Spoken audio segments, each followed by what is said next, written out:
హిందూ బంధువులందరికీ జై శ్రీరామ్. ఈ కమ్యూనిక్రిస్టల్ బ్యాచ్ లో చాలా మందికి హిందూ ద్వేషం అని మాత్రమే నేను అనుకుంటున్నాను. కానీ నిన్న మొన్న ఒక వీడియో చూసిన తర్వాత తెలిసింది వీళ్ళకి హిందుత్వం పట్ల ద్వేషం కాదు, ఇస్లాం పట్ల ముస్లింల దాని పట్ల బాగా రుచి ఎక్కువ, ముస్లింలది బాగా ప్రీతి వీళ్ళకి. అదే వాళ్ళ ఫుడ్ కావచ్చు, గడ్డి కావచ్చు, ఇంకేదన్నా కావచ్చు. ఎందుకు ఈ మాటలు మాట్లాడుతున్నా అంటే మీ అందరికీ మన తెలుగు రాష్ట్రాల్లో ఉన్న కమ్యూనిక్రిస్టులు తెలుసు కదా. అందులో ఈ కృష్ణకుమారి ఒక ఆమె. న్యాయంగా అయితే ఆడవాళ్ళ గురించి మాట్లాడేటప్పుడు కాస్త పెద్దవాళ్ళైతే అక్క అని, చిన్నవాళ్ళైతే చెల్లెమ్మ అని మాట్లాడతాం. కానీ ఏం మనకి ఏమీ కాదు, కమ్యూనిక్రిస్టులు అంతే. ఈ కమ్యూనిస్టుల బ్యాచ్ లో ఈమె ఎంత దిగజారుడుతనంగా మాట్లాడుతుంది అనేది ఈరోజు మీకు చూపించాలనుకుంటున్నాను. ఒక్కసారి ఈ వీడియో టైటిల్ చూడండి. చూస్తున్నారు కదా, చిల్లర కోసం పవను. థంబ్నెయిల్ వచ్చేపాటికి చరిత్రను వక్రీకరిస్తే తోలు తీస్తా, పనికి మాలిన సినిమాలు చిల్లర కోసం. మా ఇప్పుడు కమ్యూనిస్టులు అంటే చైనా కుక్కలు, రష్యా కుక్కలు వేసే బిస్కెట్ల కోసం, చిల్లర కోసం, చిల్లర వాగుడు వాగే చిల్లర బ్యాచ్ మన చుట్టూ ఇంతమంది ఉన్నారు కదా. అందులో అట్లే మీ గురించి తర్వాత మాట్లాడదాం. ఆమె ఏమంటుందో ఒకసారి చూడండి. అయితే బాధాకరమైన విషయం ఏంటంటే ఈ వీడియోలో చాలా కామెంట్లు వచ్చినాయి ఆమెకు సపోర్ట్గా. అయితే ఎవరు పెట్టారు? కొంతమంది షేక్ గాళ్ళు పెట్టారు, ఇంకొంతమంది మత మార్పిడి ఆదాయంగా బతుకుతున్న బేక్ గాళ్ళు ఉంటారు కదా, వాళ్ళు పెట్టారు. అయితే దౌర్భాగ్యం ఏంటంటే కేవలం రాజకీయ ప్రయోజనాలను ఆశించి లేకపోతే కులపరమైన భేదాలు చూసుకుంటూ కొంతమంది ఆ దిగిపోయిన పార్టీ తాలూకు దిగజారిపోయిన మనస్తత్వాలు కలిగిన వాళ్ళు కూడా పవన్ కళ్యాణ్కి వ్యతిరేకంగా పిచ్చి పిచ్చి వ్యాఖ్యలు పెట్టారు. నిజానికి వాళ్ళంతా హిందువులే. వాళ్ళకి భారతదేశం అంటే ఇష్టం, వాళ్ళకి హిందుత్వం అంటే ఇష్టం, వాళ్ళకి మన దేశపు వీరులైన ఛత్రపతి శివాజీ మహారాజ్ అన్న, శంభాజీ మహారాజ్ అన్న, సుభాష్ చంద్రబోస్ అన్న ఇష్టమే. కానీ ఇప్పుడు వాళ్ళు ఏదైతే రాజకీయ పార్టీకి అంటగాగుతున్నారో ఆ పార్టీ మీద ప్రేమతో లేకపోతే ఆ పార్టీ అధినేతని, ఆ లోకల్ గల్లీ నాయకుల్ని మెప్పించాలనే దుగ్ధతోటి పవన్ కళ్యాణ్ గారికి వ్యతిరేకంగా మాట్లాడుతున్నారు. పోనీ ఇప్పుడు నేనేమన్నా పవన్ కళ్యాణ్ గారికి అనుకూలంగా మాట్లాడటానికి వచ్చానా అంటే ఇప్పుడు ప్రస్తుతానికైతే అదేం పంచాయతీ లేదు. కానీ ఇక్కడ కంప్లీట్గా చరిత్ర వర్సెస్ ఈ చండాలపు బ్యాచ్ అంటే ఈ కమ్యూనిస్ట్ బ్యాచ్ ఎవరైతే ఉన్నారో వాటి గురించి మాత్రం మాట్లాడటానికి వచ్చా. ఒకసారి ఏమేమంటుందో చూడండి. ఇప్పుడు పవన్ కళ్యాణ్ అధికారంలో ఉన్నాడు. అధికారంలో ఉండటమే కాదు, కేంద్ర ప్రభుత్వంలో మోడీకి జేబులో పెన్నులాగా ఉన్నాడు. సరే, ఇప్పుడు పవన్ కళ్యాణ్ గారు అధికారంలో ఉండటం మీ ప్రాబ్లమా లేకపోతే మోడీకి జేబులో పెన్నులా ఉండటం మీ ప్రాబ్లమా? ఇప్పుడు ఎందుకంటే పవన్ కళ్యాణ్ గారు మోడీ జేబులో పెన్నులాగా లేకపోతే మరి ఎలాగ ఉండాలమ్మా? లేదంటే మీరు వెనకేసుకొస్తున్న ఆ బేక్ బ్యాచ్ ఉంది కదా, ఎర్ర కుక్కల బ్యాచ్, చైనా బ్యాచ్, లేకపోతే ఇంకెవడో బ్యాచ్, అలాంటి బ్యాచ్లకి ప్యాంట్లో గంటలాగా ఉండాలా మీరున్నట్టు? సిగ్గుండాలా? ప్రజాస్వామ్యంలో ప్రజాస్వామ్య బద్ధంగా ఎన్నికైన వ్యక్తి ఈ రోజున పవన్ కళ్యాణ్ గారు, one of the best majorities in Andhra Pradesh. అలాంటి వ్యక్తి రాష్ట్రానికి ఉప ముఖ్యమంత్రిగా సేవలు అందిస్తా ఉన్నారు. తన శాఖ పరంగా తను దూసుకెళ్తూ ఉన్నారు పనుల విషయంలో కూడా. అలాంటి వ్యక్తి కేవలం మోడీ మెప్పు పొందారని లేకపోతే మోడీని మెచ్చుకుంటున్నాడని ఇంత విషం కక్కుతున్నారు చూసారా? దీనికంటే బహుశా దిగజారుడుతనం ప్రపంచంలోనే ఉండకపోవచ్చు. అలాంటప్పుడు అతన్ని ఎవరైనా ఏమన్నా అంటే సమాధానం చెప్పి తీరాల్సిందే. ఎందుకంత మోడీకి జేబు సంస్థలాగా మారిపోయి. ఇప్పుడు టాపిక్ హరిహర వీరమల్లు కదా, మరి ఈ టాపిక్ అంతా ఎందుకు మాట్లాడుతున్నారు? ఓకే, ఎక్కడికి వెళ్ళినా సరే ఆవు గడ్డి తింటది, పాలు ఎత్తది, పేడేస్తుంది, ఇది మాత్రం మిస్ అవ్వకూడదు అంతేనంటావు. ఆయనకు అవార్డు ఇచ్చారు. సరే, ఆయన రాసిన కథల్ని కొడుకు తెరకెక్కిస్తూ ఆ సినిమా బాగా ఆడటం కోసం సినిమా ముందు ఒక మాట, సినిమా తర్వాత ఒక మాట, సినిమా మధ్యలో ఒక మాట చెప్పి వాళ్ళు డబ్బుల కోసమే చేస్తున్నారు అంటే నేను నమ్మను. ఒక రాజకీయ లక్ష్యంతోనే చేస్తున్నారు వాళ్ళు. చరిత్రని ఇటు అటు మార్చేస్తున్నారు. ఇప్పుడు సినిమా అంటేనే క్రియేటివ్ బిజినెస్. అంటే వాళ్ళలో ఉన్న క్రియేటివిటీని వినియోగించుకుంటూ వ్యాపారాత్మక ధోరణిలో వాళ్ళకి కావాల్సినవి ఏవో సినిమాలు తీసుకుని కొంత డబ్బు చేసుకుంటారు. ఇది వాస్తవం. ఈ రోజు పవన్ కళ్యాణ్ గారు రాజకీయాల్లోకి వచ్చారు కానీ ఒకప్పుడు ఆయన సినిమా నటుడే. ఇక్కడ పవన్ కళ్యాణ్ గారి గురించి మాత్రమే మాట్లాడకుండా ఏమో రాజమౌళి గురించి, రాజమౌళి వాళ్ళ ఫాదర్ గురించి చాలా మాటలు మాట్లాడేసింది. అంటే వీళ్ళకి కావాల్సింది ఏంటి? ఇప్పుడు పవన్ కళ్యాణ్ లాగానో, ఆ పారంజిత్ అని కూడా ఉన్నాడు ఆడికి లాగానో ఏదో దిక్కుమాల సినిమాలు తీసేసి హిందువుల మధ్య కులాలు లేకపోతే వైషమ్యాలు ఉన్నాయంటూ చూపిస్తే అప్పుడు మాత్రం సినిమా ఎంత గొప్పదండి అని చెప్పి మాట్లాడిద్ది అనమాట. అదే హిందూ చరిత్రకు సంబంధించి లేకపోతే హిందువుల హిస్టరీకి సంబంధించి ఏదైనా సినిమాలు తీస్తే అది రాజకీయ లక్ష్యాలతోటి. అబ్బా, కృష్ణకుమార్ దగ్గర 2 నాలుకలే అనుకున్నా, 200 నాలుకలు ఉన్నట్టున్నాయి. కానీ అమ్ము, ఇప్పుడు మీరు హోటల్కి వెళ్ళారండి, మీరు ఒక కూర ఆర్డర్ చేశారు, వాళ్ళు ఇంకొక కూర తీసుకొచ్చారు. ఏముందండి ఆ కూర అనుకుని ఈ కూరను తినేయండి అంటే ఏం చేస్తాం మనం? ప్లేట్ తీసి మొహాన్ వేసుకొట్టాం. అంత రాక్షసత్వపు ఆలోచనలు మాకు లేవమ్మా బాబు, మేము ఆర్డర్ చేసింది ఇది కాదు, మాది మాకు పట్టరా అని చెప్తాం. అంతేగాని తినే అన్నాన్ని మొహాన కొట్టే అంత బలుపు మాకు లేదు. ఎందుకంటే మాది కష్టార్జితం అమ్మా, చైనార్జితం రష్యార్జితం కాదుగా. కోట్లోడి మొహాన్ని కొడతామా కొట్టమా? కొట్టం. అసలు ఇవ్వడు అనుకోమనడానికి. నేను డబ్బులు ఇచ్చాను, నేను అడిగిన కూరని తినే హక్కు నాకుంది, నువ్వేనా నాకు ఫ్రీగా భోజనాలు పెడుతున్నావా అడుగుతారా లేదా? చా మరి ఇదే ఉస్మానియా యూనివర్సిటీలో బీఫ్ ఫెస్టివల్ అని పెట్టేసుకుని మాకు బీఫ్ పెడతారా లేదా అని అడిగినప్పుడు వాళ్ళకి కూడా చెప్పాలిగా, ఒరే మీరు చదువుకుంటుందే ఫ్రీగా ప్రజల పన్నుల్లో నుంచి, మీకు మంచి ఫుడ్ పెడుతున్నారు, దాంతో సరిపెట్టుకోకుండా మాకు బీఫ్ కావాలి, పంది మోసం కావాలి, గొడ్డు మోసం కావాలి, గుడ్డు మోసం కావాలని ఎలా అడుగుతారా అని అప్పుడు ఎందుకు డిమాండ్ చేయలేదు కృష్ణకుమారి? ఇప్పుడు చెప్పాగా 204 ఎఫెక్ట్లే, కానీ ఏం చేస్తాం మనం? మరి అట్లాగే సినిమాల్లో కూడా స్థలాలు కాలాలు మార్చేసేసి సినిమాలు ఎందుకు తీస్తారు? సరే మీరు మొదటి నుంచి ఆ పేర్లు వాడుకోకుండా ఉండొచ్చు కదా. ఇప్పుడు హరిహర వీరమల్లో చరిత్రలో అటు ఇటు పెట్టారు పాత్రలు అంటున్నావు. ఏం పెట్టినా కూడా ఈ దేశంలో ముస్లిం దురాక్రమణదారులైన ఈ మొఘల్స్ కావచ్చు, లేకపోతే ఇంకే పాకిరోడో ఇంకో గాడిద కొడుకో కావచ్చు, భారతదేశంలో హిందువుల మీద దాష్టికాలు చేశారా లేదా అంటే మీ కమ్యూనిస్టు చరిత్ర ప్రకారం మీరు దానికి పౌడర్ రాసేసి అంత పర్ఫెక్ట్గా చూపించినంత మాత్రాన భారతదేశంలో అంత పర్ఫెక్ట్గా జరిగినట్టు కాదు కృష్ణకుమారే. తెలుసుకో.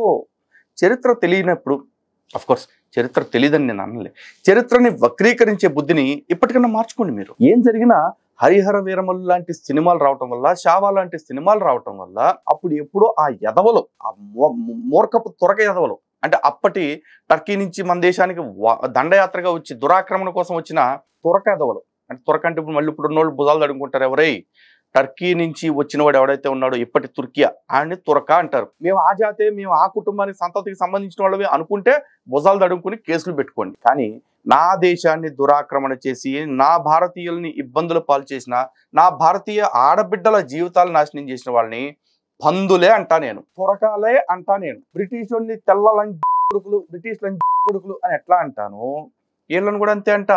మతోన్మత కొడుకులు నా దేశం మీదకి దండయాత్రకు వచ్చి నా దేశాన్ని దురాక్రమణ చేసి నా దేశపు ఆడబిడ్డల జీవితాలను పాడు చేసి బలవంతపు మత మార్పిడి చేసిన నీతి తక్కువ వెధవలు ఆ రోజున. అట్లీస్ట్ అలాంటి వాళ్ళ చరిత్రని ఈ కాంగ్రెస్ కమ్యూనిస్టులు 75 ఏళ్ల నుంచి దాచిపెట్టినా సరే ఇప్పుడు వస్తున్న లేటెస్ట్ ట్రెండ్ లో చాలా సినిమాల్లో వాటిని నిజాలు చూపిస్తా ఉన్నారు. కాబట్టి నాకు ఎవరు చెప్తున్నారు అనే దానికంటే కూడా ఏం చెప్తున్నారు అనేది మాత్రమే ఇంపార్టెంట్. సో బహుశా కృష్ణకుమారికి అక్కడ అబ్జెక్షన్ వస్తున్నట్టుంది. చెప్పుద్ది, అది కూడా బయట ఎక్కువసేపు దాచుకోలేదు పాపం. చెప్పు.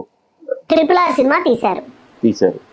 అల్లూరి సీతారామరాజు ఇక్కడ ఒక క్యారెక్టర్ పెట్టారు, తెలంగాణలో ఒక క్యారెక్టర్. ఇప్పుడు వీళ్ళు సినిమా స్టార్ట్ చేసినప్పుడు ఏం చెప్పారు, ఇది కొమరం భీము అల్లూరి సీతారామరాజు సంబంధించిన స్వాతంత్ర పోరాట కాలంలో సినిమా అన్నట్లు వీళ్ళు చెప్పుకొచ్చారు.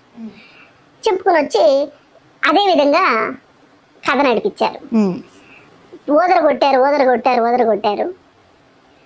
మామూలు జనాలందరూ వాళ్ళకి బల్బులు వెలిగి ఆలోచించే లోపు వీళ్ళ ప్రచారం జరిగిపోయింది. అప్పుడు నాబట్టి వాళ్ళు ఎవరు నిద్రలేసి అదేంటండి అల్లూరి సీతారామరాజు గారి కాలానికి కొమరం భీం గారి కాలానికి ఒక కాలంలో వాళ్ళు సమకాలీకులు కాదు, వాళ్ళిద్దరు అసలు ఎప్పుడు కలుసుకునే అవకాశమే లేదు.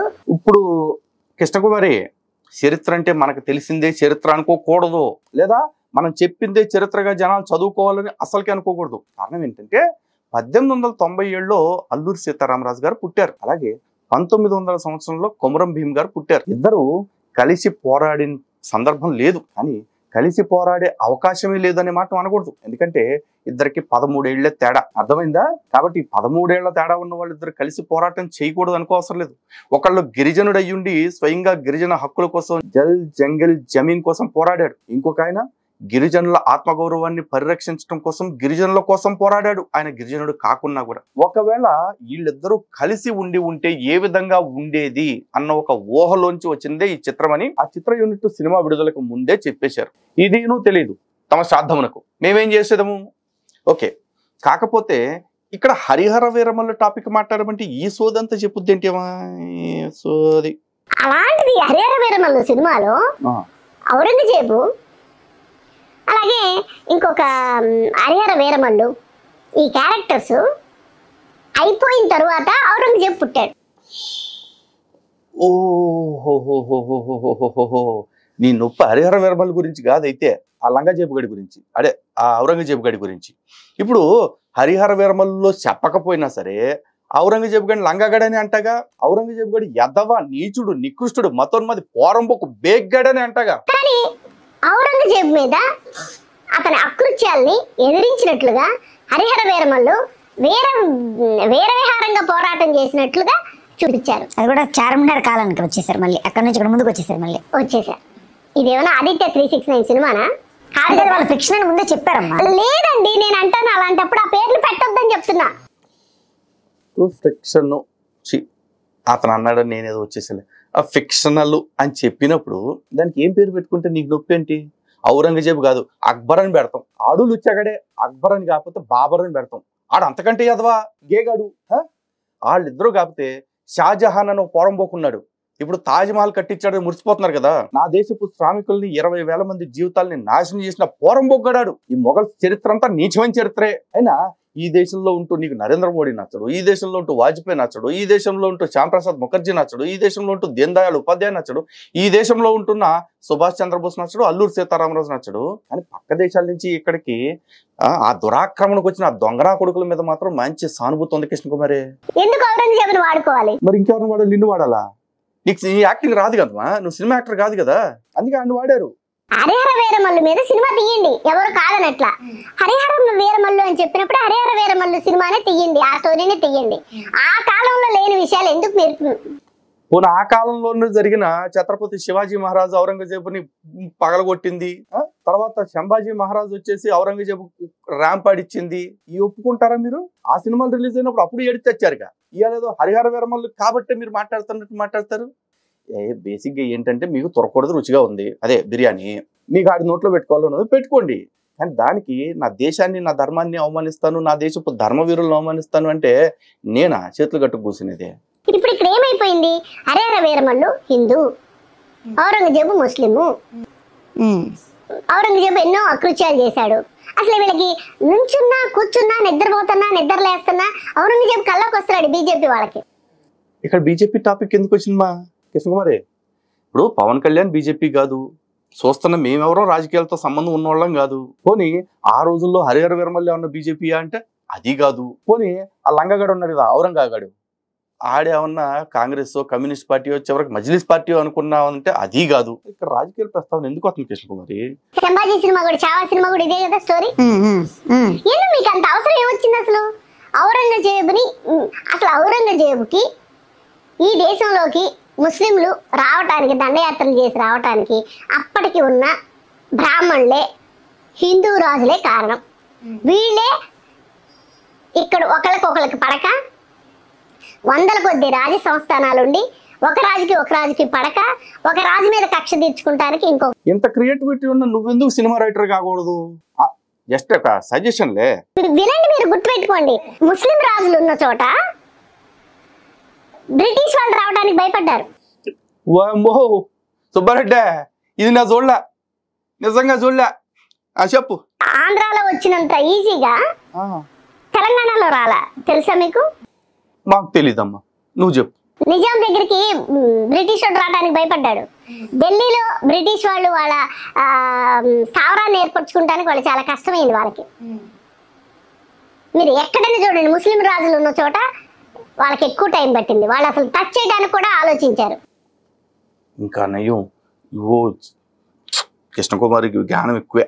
సరే, ఇక ఎట్టంటే లాగువాగుడు చాలా బాగింది, కానీ ఈ లాస్ట్లో మాట్లాడిన ఆనిముత్యాలకు కూడా మనం ఒక చిన్న మాట చెప్పాలా. ఇప్పుడు కృష్ణకుమారి పాపం ఏంటో చాలా కష్టపడి చెప్పింది కదా, అసలు వాళ్ళు ఉన్న చోటకి టచ్ చేయటానికి కూడా భయపడిపోయారని చెప్పేసి. ఇంతకీ బ్రిటిష్ వాడు తురకరాజులు ఉన్న దగ్గరికి, నవాబులు ఉన్న దగ్గరికి పోసుకున్నారా? అస్సలు కొంచెం ఇప్పుడు రోజు 3 పూట్ల పొద్దున్నే టిఫిన్, మధ్యాహ్నం భోజనం, సాయంత్రం అన్నం ఏదో తింటారు కదా, ఏదో ఒక పూటైనా అన్నం తింటారు కదా.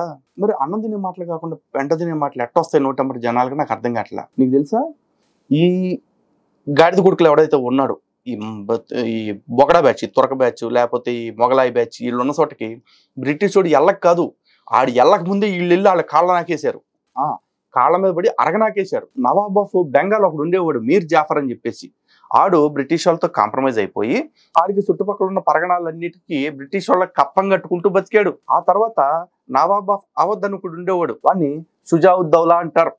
ఆ షుజావుద్దౌలా కూడా అంతే, మొత్తం వాళ్ళతో కాంప్రమైజ్ అయిపోయి వాళ్ళ కాళ్ళమే పడి కింద పైన మొత్తం నాకేసి మీరు నా జోలికి రావద్దు, నా చుట్టూ ఉన్న వాళ్ళని ఏమైనా చేసుకోండి అని ఒగ్గేశాడు. ఆ తర్వాత హైదరాబాద్ నిజాం ఒకడు ఉన్నాడు కదా, ఆడు కూడా అంతే చేశాడు. అందుకే ఆడు బ్రిటిష్ వాళ్ళకి ఇచ్చేసిన ప్రాంతాన్ని ఇప్పుడే సీడెడ్ అంటారు. రాయలసీమలో కొంత ప్రాంతము, ఆంధ్రాలో కొంత ప్రాంతం.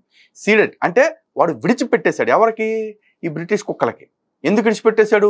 ఒరే కుక్కలారా, మీరు కుక్క బతుకు బతుకుతున్నారు, నేను నక్క బతుకు బతుకుతున్నాను, నువ్వు నేను ఒకటే, ఇద్దరం కలిసి భారతదేశపు జనాభాని పీడించుకు తినడానికే ఉన్నాం కదా, కాబట్టి ఆ ప్రాంతంలో ఉన్న వాళ్ళని మీరు పీడించుకోండి, ఈ ప్రాంతంలో ఉన్న వాళ్ళని నేను పీడించుకుంటాను, ఈ ప్రాంతంలో నేను పీడిస్తున్న వాళ్ళ తరఫున మీకు కొంత కప్పం కూడా కట్టుకుంటానని వాళ్ళ కాళ్ళ మీద పడి వాళ్ళ బూట్లు నాకి వాళ్ళకి ఇంకా ఎక్కడ పడితే అక్కడ నాకేసి వాళ్ళు ఈడు సంస్థానాన్ని ఆక్రమించుకోకుండా చేశారు. చివరాఖరికి ఈ గతిమాలిన ఎదవలు అందరూ వీళ్ళ మొక్కల్ని తీసుకెళ్లి పాకిస్తాన్లో కలపాలని చూశారు. కుక్కలు, సిగ్గులేని యదవలు, పోరంబోకు లాంటి కొడుకులు. అలాంటి వాళ్ళది అంత రుచిగా ఉందా కృష్ణకుమారి? అదే వాళ్ళ మొగలాయి బిర్యానీ, పార్సీ బిర్యానీలో తప్పు. ఎప్పుడైనా తెలియకపోతే కింద పైన ముసు కూర్చోవాలా, అంతేగాని ఏది పడితే మాట్లాడేయకూడదు. అలాగే మీరందరూ చించుకుంటారు కదా, ఆడికి విగ్రహాలు కట్టాలి, ప్రతి సంవత్సరం పుట్టినరోజులు చేయాలని. ఒక తుప్పు సుల్తాన్ గడు ఉంటాడు కదా మైసూర్లో, ఆ తుప్పు సుల్తాన్ గడిని ఎవడు చంపాడా? బ్రిటిషోడు కదా. మరి బ్రిటిషోడు అసలు తురకోడు ఎక్కడుంటే అక్కడ చూసి పోసుకున్నాడు. అదే వాళ్ళ ముఖం మీద చూస్తే ఉత్తపోయాలనిపించి ఉండొచ్చు ఆ రోజుల్లో, కానీ వాళ్ళని చూసి భయపడి పోసుకున్నారని ప్రచారం చేస్తున్నావు, చూసావా? చాలా తప్పు. సో హిందూ బంధువులారా చూస్తున్నారు కదా, మన చరిత్రని మనకి ఎంత వక్రీకరించి ఉంటారో. ఎందుకంటే కళ్ళ ముందు ఇలా చెప్పేవాళ్ళం ఉన్నా కూడా ఆ చరిత్రని ఇంత వక్రీకరించి చెప్తుంది. అసలు తురకరాజుల వీరత్వాన్ని ప్రదర్శించారు, హిందూ రాజులే భయపడి ఎక్కడ పడితే అక్కడ కాంప్రమైజ్ అయిపోయారని మాట్లాడింది చూసారా? ఈ దేశపు స్వతంత్ర పోరాటానికి ప్రాణాలొడ్డిన సుభాష్ చంద్రబోస్ కావచ్చు, భగత్ సింగ్ కావచ్చు, రాజ్గురు సుఖదేవ్ కావచ్చు, చంద్రశేఖర్ ఆజాద్ కావచ్చు, రామ్ ప్రసాద్ బిస్మిల్ కావచ్చు, వాసుదేవ్ బలవంత్ ఫడ్కే కావచ్చు, ఝాన్సీ లక్ష్మీబాయి కావచ్చు, తాంత్యా తోపే కావచ్చు, ఛత్రపతి శివాజీ మహారాజ్ కావచ్చు, వీళ్ళే ఈ దేశపు ఆత్మగౌరవం. వీళ్ళు ఈ దేశం కోసం రక్తం చిందించిన నిజమైన రక్షకులు. ఇలాంటి రక్షకుల పేర్లు చెప్పకుండా ఆ లత్తుకూరగాళ్ళ సంక నాకటానికి, వాళ్ళ కింద నాకటానికి చాలా మంది బ్యాచ్ ఉన్నారు. అలాంటి బ్యాచ్ చెప్పే తప్పుడు చరిత్రలన్నీ నమ్మి మోసపోకండి. భారతదేశపు నిజమైన చరిత్రని తవ్వి తీసుకుందాం. ఎందుకంటే మన నిజ చరిత్ర తెలుసుకోవటం మన జన్మ హక్కు. హిందువులు ఆత్మగౌరవంతో బతకటం హిందువుల యొక్క హక్కు. ఆ హక్కుని ఎవరి కోసం కాంప్రమైజ్ అవ్వద్దు, ఎవరి కాళ్ళ దగ్గర తాకట్టు పెట్టద్దు, ఎలాంటి కమ్యూనిస్టుల దగ్గర అస్సలకే పెట్టద్దు. ఒకవేళ నిజంగా ఆత్మగౌరవంతో బతకలేని పరిస్థితి వస్తే ఖచ్చితంగా ఆత్మగౌరవంతో చచ్చిపోదాం. ఈ దేశంలో మనం చచ్చిపోయిన పర్లా, కానీ మన ఆత్మగౌరవం చచ్చిపోవటానికి వీల్లేదు. మన హక్కుల్ని చంపనివ్వటానికి అస్సలు ఒప్పుకోవద్దు. జై శ్రీరామ్. భారత్ మాతా కీ జై.